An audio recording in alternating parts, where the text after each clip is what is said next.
আছে। খুলে যে গিফটটা পাঠিয়েছিল পার্পেল থেকে, যেহেতু আমি মেম্বারশিপে জয়েন আছি সেহেতু বার্থডে মাসে আমাকে গিফট পাঠায়। তো দেখো এই যে কাজলটা পাঠিয়েছিল, কাজলটা খুলে আমি সেটাকে পরে শেষ করে ফেলে দিয়েছি। এখন তোমাদের দেখাতে এসেছি এই যে আমার গিফট, কাগজটা রেখেছি। কেমন মজা লাগলো বলো তো। তো যাই হোক, আমি কাজলটা পরে নিয়েছি, আর কিছু করার নেই। কিন্তু অন্য গিফটগুলো তো আছে যেগুলো তোমাদের দেখানো হয়নি এখনো। তো এই যে প্রথমেই দেখাই এই বডি স্প্রেটা।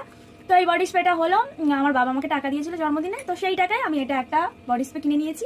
আর এখন আমি দেখলাম যে এই গিফটগুলো আমি এখনো খুলিনি, তো ভালোই হলো, আমি তো ভুলেই গিয়েছিলাম আর আমার বডি স্প্রেও শেষ হয়ে গেছিল। তো এই যে হয়ে গেল, কি মজা, টিং টিং টিং টিং। তো আর একটা গিফট রয়েছে, দেখতে পাচ্ছ এখানে একটা ওয়াচ, খুব সুন্দর ওয়াচটা। এটা আমার মেজো মাসি টাকা দিয়েছিল, আমার মাসি টাকা দিয়েছিল। তো মাসির টাকা ভাবলাম টাকাগুলো কেন নষ্ট করবো, একটা গিফট যদি আমি কিনে রাখি তো সেটা স্মৃতি হিসাবে থাকবে। তো দেখো এই ওয়াচটা কিনেছিলাম, কি সুন্দর দেখো, ব্ল্যাক কালারে। তো পুজো তো চলে এসছে, তো পুজোয় তো কাজে লাগবে তাই না বলো। তো এই যে কেমন হয়েছে বলো।